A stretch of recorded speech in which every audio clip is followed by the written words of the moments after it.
Maba Inabel Center, located at Lumbaan, Itiga, Pinili, Ilocos, Norte, where the famous Inabel is being woven. Before the arrival of the Spaniards, our ancestors had a rich civilization, as they were among the best in the field of weaving, one of the arts and crafts that the Ilocos region takes pride in. Prior to the Spanish colonial period, Inabel or cotton loom woven textile had a long history and was well known for its durability.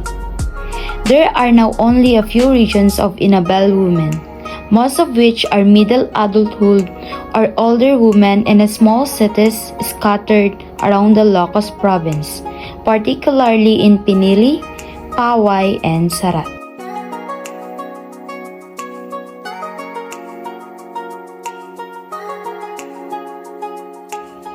Here at the small barangay of Lumbaan, Bitbika in Pinili, Ilocos Norte, we met one of the national living treasure of the Philippines. She is 99 years old, a forerunner who continued the weaving practice and inspired her neighbors in Lumbaan to take interest in traditional loom weaving. She began when she was 15 years old and has continued weaving since then until now. Si Magdalena Galinato Gamayo Apo kasyakti ay gasatan nga nakakagunood ti kastoy nga pamadayaw nakasinapo Diyos bakit dahil kinabagit ko nga kastoy siyak tayo tinapili nga ron na napadayawan na nangabak ti abul na nang rugi apay lang kada hindi amok tiyaga bulon hindi 15 titawang kon agab abula ko nga kangkanayo na.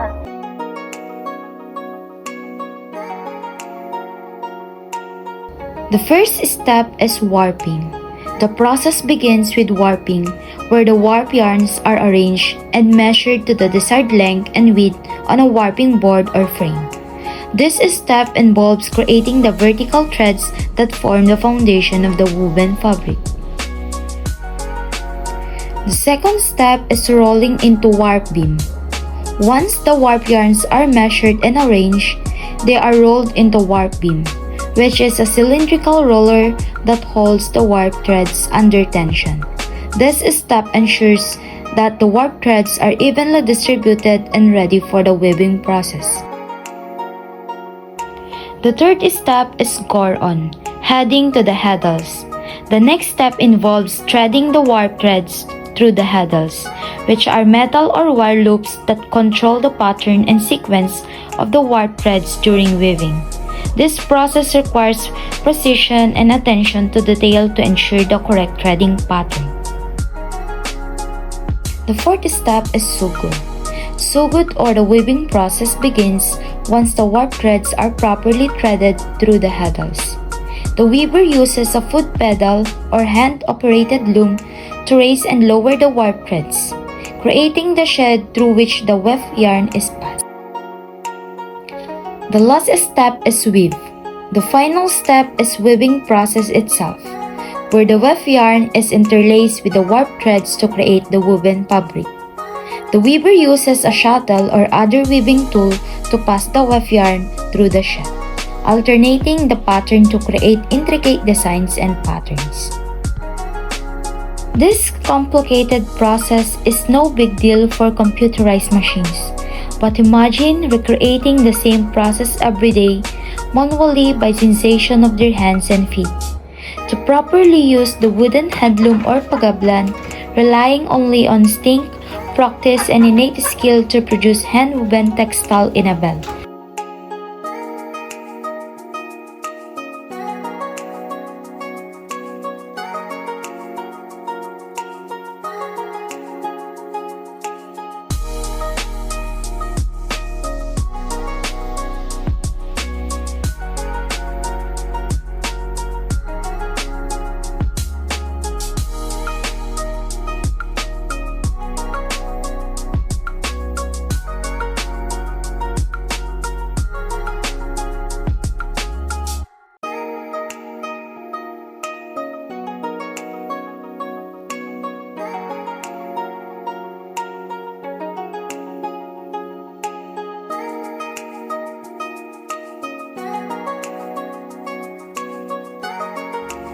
and through the program of the National Commission for Culture and the Arts to preserve the traditional skills of inabal weaving in the partnership with the Katutubo Exchange Philippines and the local government unit of Pinili, organized a weaving class in Ilocos, Norte.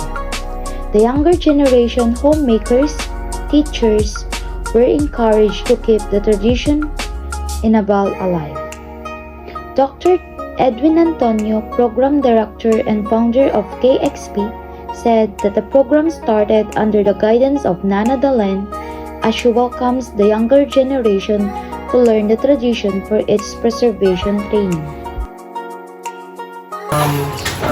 Sir Visa, you can answer either English or Ilocano, anything you're comfortable. So, as for question number 1, why did you choose to be a training program director in this program? Because actually that's my passion in Ilocos also, to promote our tradition of weaving. It's been a part of our lives as Ilocanos, weaving, so kailangan natin ituro. And of course, nandiyan si Lola Magdalena kasi yun ang mandato niya as a National Living Treasure, kailangan niya ituro sa mga kabataan. Kaya nandito tayo para mag-assist sa kanya para at least mapaganda yung program. Yun ang kasundan bakit tayo nandito as program director. Kasanong niya encourage ipada ng babalas para babaro nga kumagagabil at no maituloy ito kultura tayo dito sa Yes, we've been posting sa internet, sa social media na ang Dongaba Cultural Center, Agawad sa Manilika ng Bayan Center ay open, no, for young people like you. Anytime you could come and first learn the art of weaving.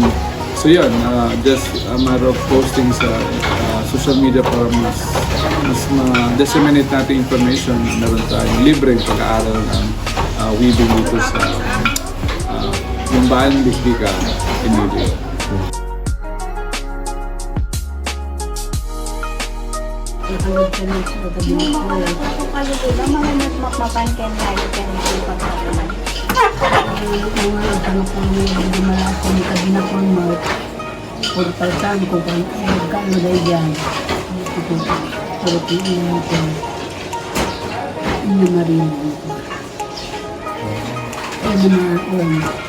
Naportosan, pagkalunggay, buwan, na mabalo niya, gaya mo ginakulaan. Depende kami gaya, design niya na kaya ganda kami.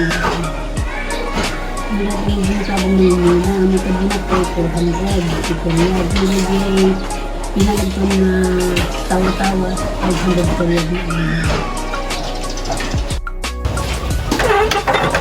Naimbag na migat na ana, bali nagdamag. Damagin mo. Mano iti manakla ko it mesa aldaw na. Iti pinag-abel niyo.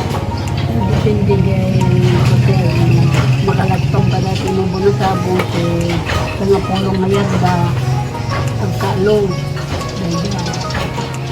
dahil kang tulong mo ko, 6,000. Pagkalo kung kami ba 4,000, ko iti pag-ibigay 2,000.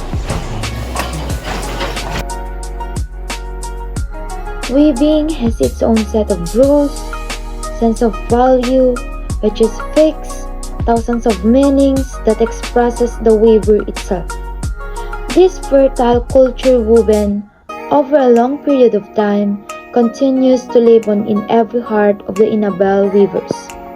For us, probably that it's just not a common fabric, but the truth is that has been filled with so much passion and consistency.